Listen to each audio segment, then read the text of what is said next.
Hello everyone, let's continue where we left and we were trying to translate the Sale of Goods Act 1930 जिसमें हमने section 1 जो है वो translate कर लिया था सेक्शन 2 के सेक्शन 2 के sub section 1 that defines buyer वो हो गया था हमारा। हम थे सेक्शन 2 के सब सेक्शन सेकेंड पे that talks about delivery like what is the definition that has been mentioned in the Sale of Goods Act 1930 when we talk about delivery.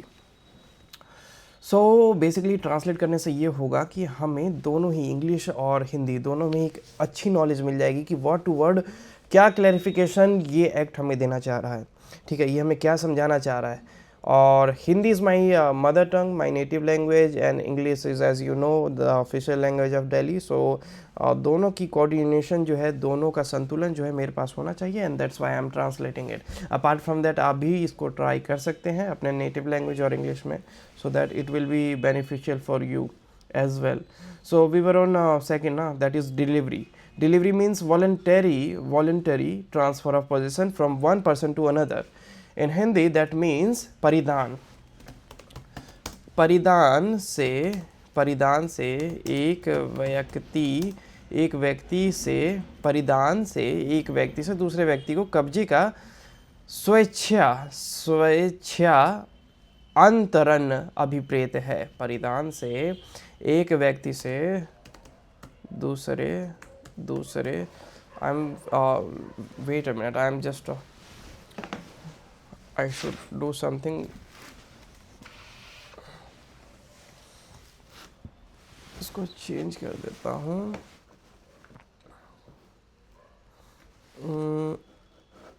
इसको इधर कर देते हैं, ठीक है, नाउ इट्स फाइन।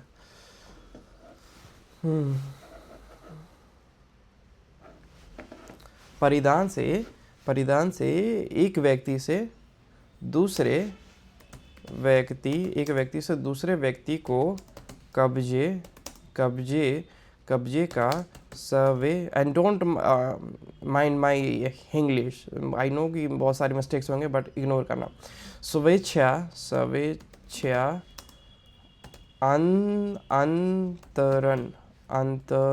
अंतरण अभिप्रेत है। परिधान से एक व्यक्ति से दूसरे व्यक्ति को कब्जे का स्वेच्छा अंतरण अभिप्रेत है, यानी कि delivery means voluntary transfer of position from one person to another person. That means अगर वॉलंटरी ट्रांसफर नहीं होगा दैट मीन्स कि डिलीवरी एग्जीक्यूट ही नहीं हो पाया। Okay, so voluntary transfer is a important factor when we talk about delivery. Next one is माल का परिदेय स्थिति में होना तब कहा जाता है, माल का परिदेय स्थिति में होना तब कहा जाता है जबकि वह ऐसी स्थिति में हो कि क्रेता उसका परिधान लेने के लिए संविदा के अधीन आबद्ध हो। Goods are said to be in a deliverable state when, why I am writing in English, should I should write in Hindi. Goods are said to be in a deliverable state when they are in such state that the buyer would under the contract be bound to take delivery of them. Goods are said to be in a deliverable state when they are in such a state that buyer would under the contract be bound to take delivery of them. माल का परिदेय स्थिति में होना तब कहा जाता है जबकि की जगह सुटेबल होता है जब वो ऐसी स्थिति में हो कि क्रेता उसका परिधान लेने, विक्रेता इज सेलर एंड क्रेता इज बायर, परिधान लेने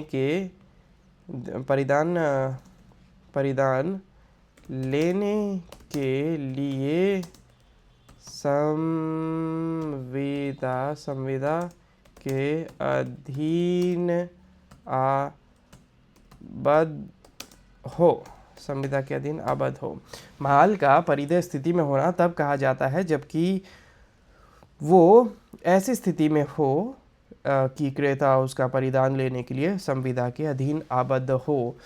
Goods are said to be in a deliverable state when they are in such a state that the buyer would under the contract be bound to take delivery of them.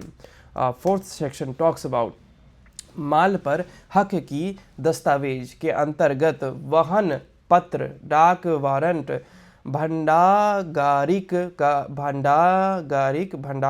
प्रमाण पत्र, घाटवाल का प्रमाण पत्र, rail रसीद, बहुविधि परिवहन दस्तावेज, माल के परिधान के लिए वारंट या आदेश और ऐसी अन्य कोई भी दस्तावेज आती है जिसका कारोबार के मामूली अनुक्रम में उपयोग माल पर कब्जे या नियंत्रण के सबूत के रूप में किया जाता है, या उस दस्तावेज पर कब्जा रखने वाले व्यक्ति को वह माल जिसके बारे में वह दस्तावेज है अंतरित या प्राप्त करने के लिए या तो पृष्ठांकन द्वारा या परिधान द्वारा प्राधिकृत करती है या प्राधिकृत करने वाली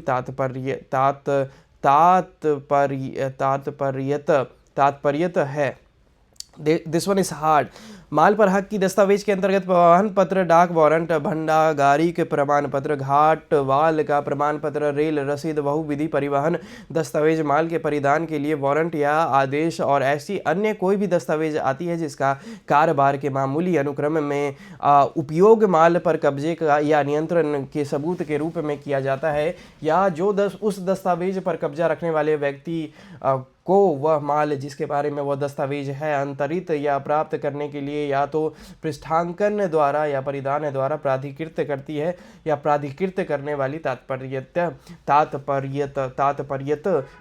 तात्पर्यत है। In English, we will say document of title or to goods. Document of title to goods includes a bill of lading, dock warrant, war housekeeper's certificate, war fingers certificate, railway receipt, multi-modal transport document, warrant or order for the delivery of goods, and any other document used in the ordinary course of business as proof of the possession or control of goods, or authorizing or purporting to authorize either by endorsement or by delivery the possessor of the document to transfer or receive goods thereby represented. I don't think so I should continue writing because it's very time consuming. So what I should do, if I am feeling that I should write that point, I'm going to write that point. But apart from that, what will be more suitable, what will be more practical if I will read in Hindi as well as English. Okay, so this will be beneficial for me, I guess. So let's try this way also. Okay, so document of title to goods include a bill of lading, dock warrant. What subsection 4 of section 2 of the Sale of Goods Act 1930 says? Document of title to goods include a bill of lading, dock warrant, warehouse keeper's certificate, war fingers certificate, railway receipt, multi-modal transport document, warrant or order for the delivery of goods, and any other document used in the ordinary course of business as proof of the possession or control of goods, or authorizing or purporting to authorize either by endorsement or by delivery the possessor of the document to transfer और receive goods thereby represented. माल पर हक की दस्तावेज के अंतर्गत वाहन पत्र, डाक वारंट, भंडागारी के प्रमाण पत्र, घाटवाल का प्रमाण पत्र, रेल रसीद, बहुविधि परिवहन दस्तावेज, माल के परिधान के लिए वारंट या आदेश और ऐसी अन्य कोई भी दस्तावेज आती है जिसका कारोबार के मामूली अनुक्रम में उपयोग माल पर कब्जे या नियंत्रण के सबूत के रूप में किया जाता है, या जो उस दस्तावेज पर कब्जा रखने वाले व्यक्ति को वह माल जिसके बारे में वो दस्तावेज है अंतरित या प्राप्त करने के लिए या तो पृष्ठांकन द्वारा या परिधान द्वारा प्राधिकृत करती है या प्राधिकृत करने वाली तात्पर्यत है। ओके, फिफ्थ वन इज कसूर से सदोष कार्य का व्यक्तिकर्म अभिप्रेत है। कसूर से सदोष कार्य या व्यक्तिकर्म अभिप्रेत है। That means fault.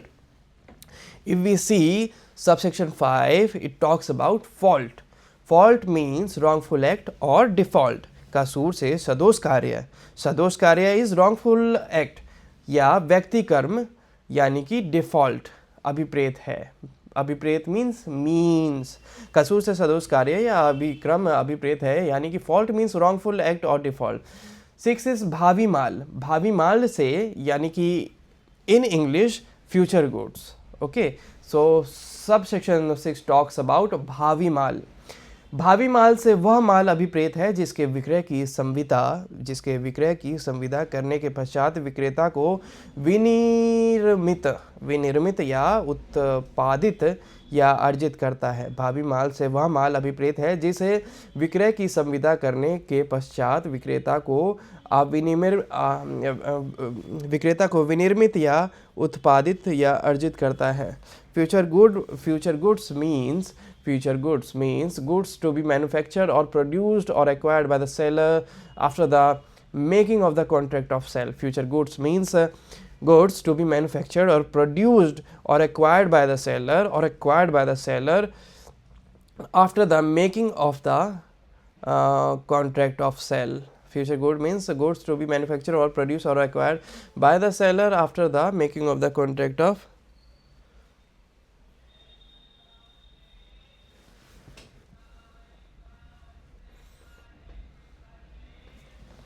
Wait, I just got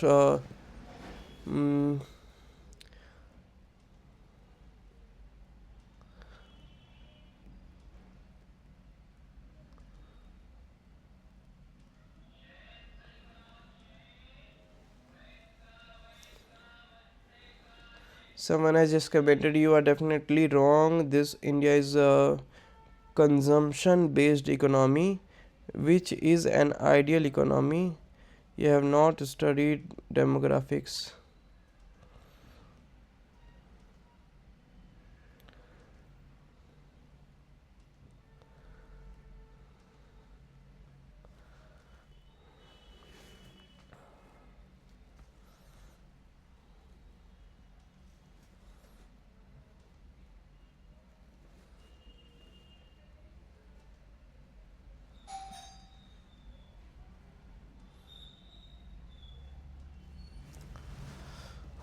So एक video I had uploaded a video in which I just pitched that why we should have a population control act, and on that a person has said that you are definitely wrong.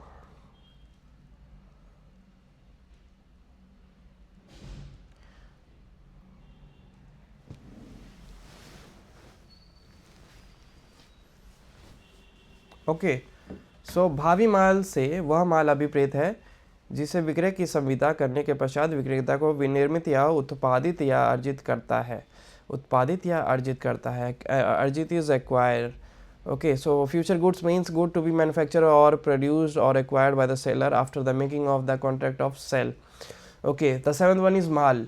माल से अनुयोज्य दावों और धन से भिन्न हर किस्म की जंगम संपत्ति अभिप्रेत है तथा इसके अंतर्गत आते हैं स्टॉक और अंश, उगती फसलें, घास और भूमि से बद्ध या उसकी भाग रूप ऐसी चीज़ें जिनका विक्रय से पूर्व या विक्रय की संविदा के अधीन भूमि से पृथक किए जाने का करार किया गया हो.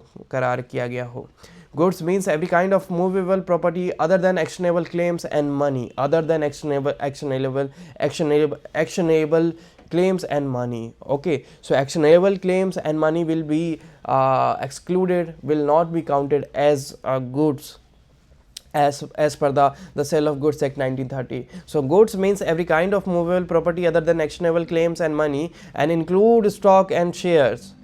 So on one side it's excluding actionable claims and money, and on the different side it's including the stock and share and counting it as a good. Okay, so and include stock and share, growing crops, grass and things attached to or forming part of the land which are agreed to be severed before sale or under the contract of sale. Okay, so कोई घास है, आपने ज़मीन बेची और वो घास भी आप उसको भी एज अ गुड मान सकते हो। आप कह सकते हो कि वो जो घास है वो, मैंने ज़मीन तो बेची है लेकिन ज़मीन बेचने का ये तात्पर्य नहीं है कि वो घास आपका हो जाएगा, तो वो घास जो है वो मेरा होगा। Grass and things apart from घास, अपार्ट फ्रॉम ग्रास और भी चीज़ें हैं। एंड थिंग्स अटैच, ये जब बस समझाने के लिए था। एंड थिंग्स अटैच टू और forming part of the land which are agree to serve severed before sale और under the contract of sale. Okay, next one is section 8, section 8, section 8, subsection 8, subsection 8।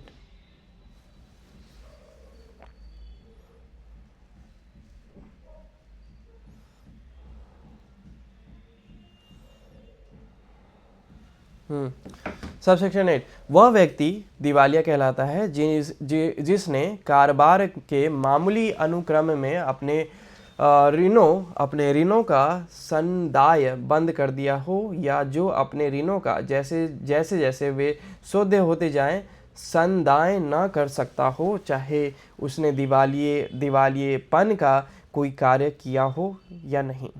इसको फिर से read करेंगे। वह व्यक्ति दिवालिया कहलाता है जिसने कारोबार में मामूली अनुक्रम में अपने ऋणों का संदाय बंद कर दिया हो, या जो अपने ऋणों का जैसे जैसे वे सौदे होते जाए संदाय ना कर सकता हो, चाहे उसने दिवालियापन का कोई कार्य किया हो या नहीं।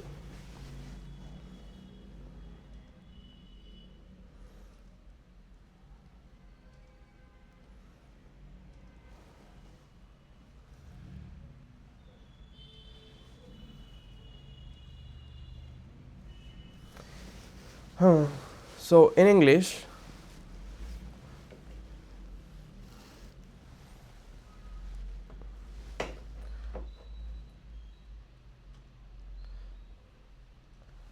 इसको इसमें भी ओपन कर दो क्या? लेकिन उसके लिए फिर मुझे दूसरा वीडियो जो है वो दूसरा वीडियो बनाना पड़ेगा जिसमें ये शो हो रहा होगा।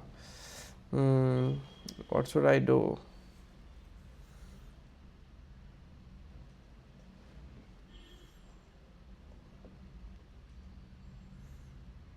चलो मैं इसको दूसरे वीडियो में ही बनाता हूँ।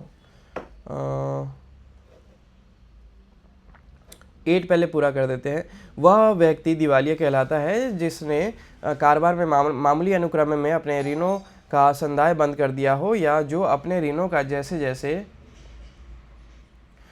जैसे वे सौदे होते जाएं संदाय ना कर सकता हो, चाहे उसने दिवालियेपन का कोई कार्य किया हो या नहीं। A person is said to be insolvent. A person is said to be insolvent who has ceased to pay his debt in the ordinary course of business, or cannot pay his debt as they become due, whether as has committed an act of insolvency or not। तो एक व्यक्ति जो है उसने भले ही act insolvency का act किया हो या ना किया हो, लेकिन अगर वो अपने डेट जो है वो पे नहीं कर पाता है तो उसको इंसॉल्वेंट मान लिया जाएगा। A person is said to be insolvent who has ceased to pay his debt in ordinary course of business, or cannot pay his debt as they become due, whether has been committed an act of insolvency or not। Okay, so next one is 9 talks about वाणिज्यिक। इसको थोड़ा सुन लो, आपके पास दोनों होने चाहिए ना, मैं साथ में रीड तो कर रहा हूँ। क्योंकि इसको ख़त्म कर ही देते हैं सेक्शन 2 को, और सेक्शन 2 को भी ख़त्म कर देते हैं, 3 को भी ख़त्म कर देते हैं। सो वाणिज्य अभिकर्ता से ऐसा वाणिज्यिक अभिकर्ता अभिप्रेत है। वाणिज्यिक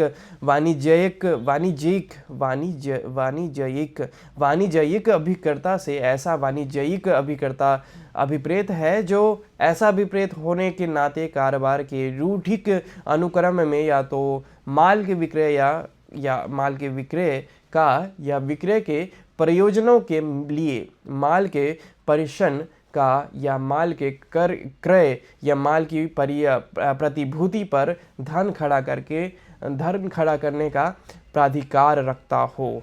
वाणिज्यिक अभिकर्ता से ऐसा वाणिज्यिक अभिकर्ता अभिप्रेत है जो ऐसा अभिप्रेत होने के नाते कारोबार के रूढ़िक अनुक्रम में या तो माल के विक्रय का या विक्रय के प्रयोजनों के लिए माल के परिवहन का या माल के क्रय या माल की प्रतिभूति पर धन खड़ा करने का प्राधिकार रखता हो.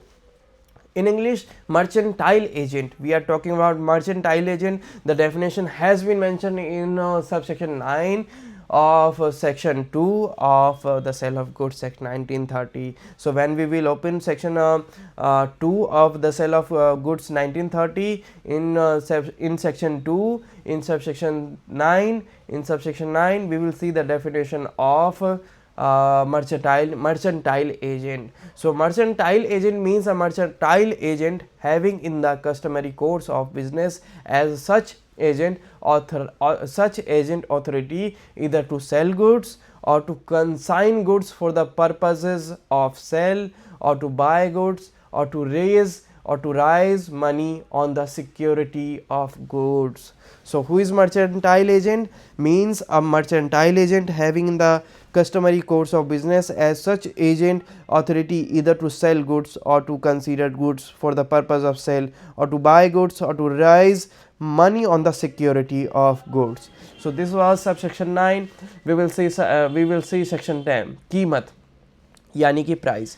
कीमत से वह प्रतिफल अभिप्रेत है जो माल के विक्रय का धन के रूप में है.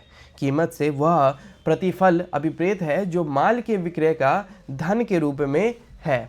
Price means the money consideration for a sale of goods. Price means the money consideration for a sale of goods. And we will see the definition of price in subsection 10. In subsection 11 it talks about property in Hindi. संपत्ति. संपत्ति से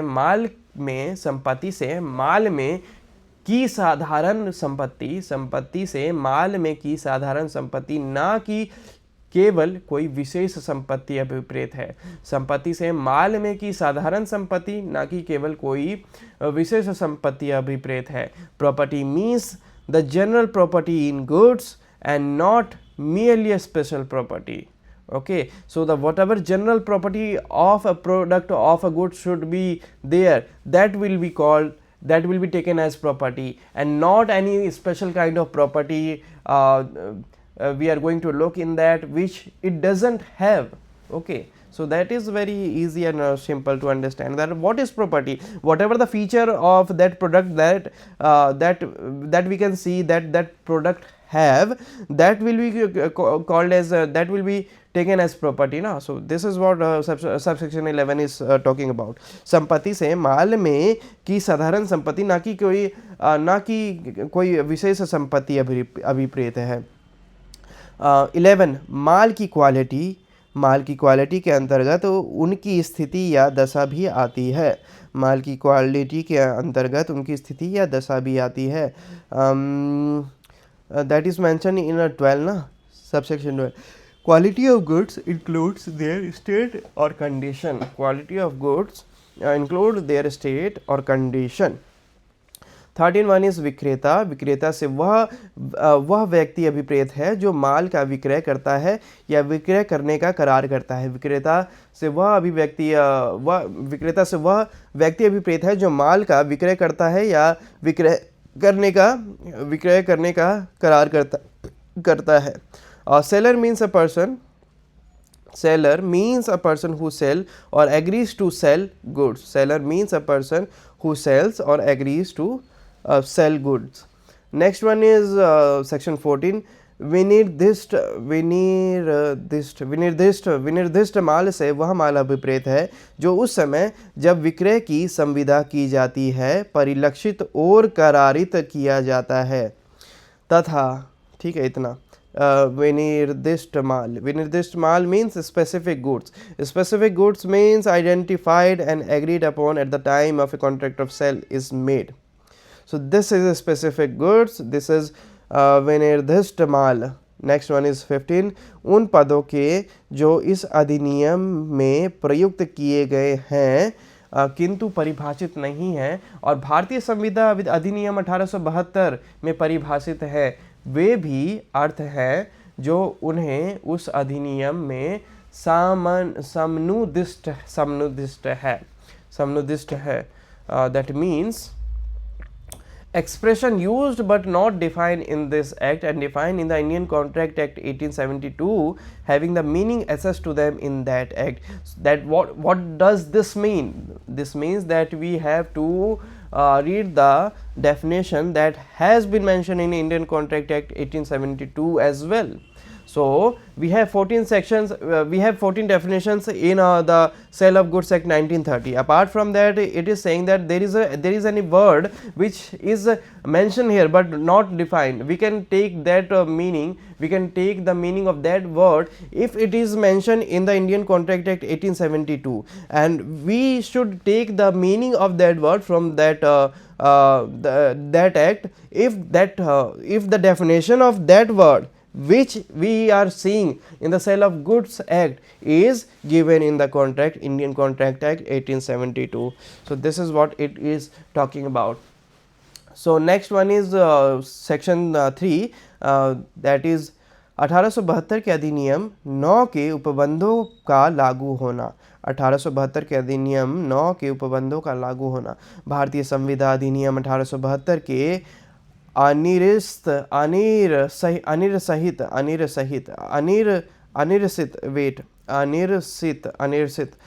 भारतीय संविदा अधिनियम 1872 के अनिरसित उपबंध वहां तक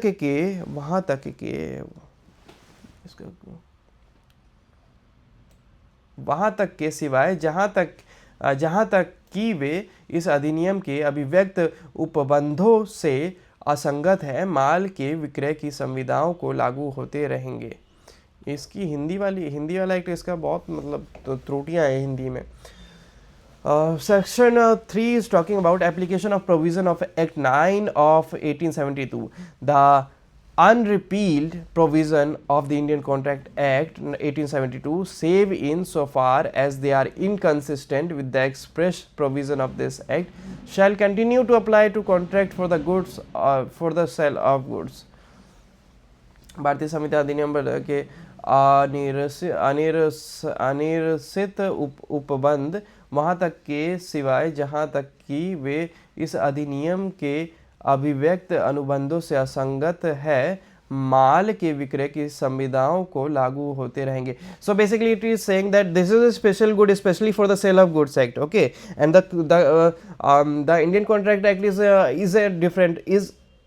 different act, okay, both are different act, and this one is a specifically specified act which is totally based on the Sale of Goods Act only. So it is saying कि जब तक कॉन्ट्राडिक्शन नहीं हो जाता है दोनों में, जब तक कॉन्ट्राडिक्शन नहीं हो जाता है तो जो कॉन्ट्राडिक्शन हुआ तब तो the sale of goods prevail कर जाएगा, इसको प्रायोरिटी मिलेगी. लेकिन इन केस कोई प्रोविज़न है जो सेल ऑफ गुड्स में मिसिंग है और इंडियन कॉन्ट्रैक्ट एक्ट में मेंशन है तो वो वाला प्रोविज़न जो है वहाँ से ले लिया जाएगा द इंडियन कॉन्ट्रैक्ट एक्ट से.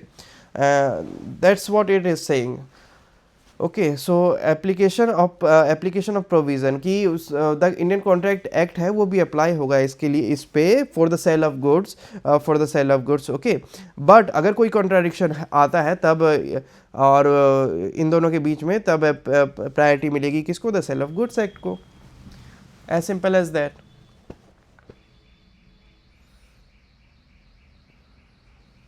So this was section 3 and we will continue from chapter 2, that is formation of the contract, that is संविदा की विरचना.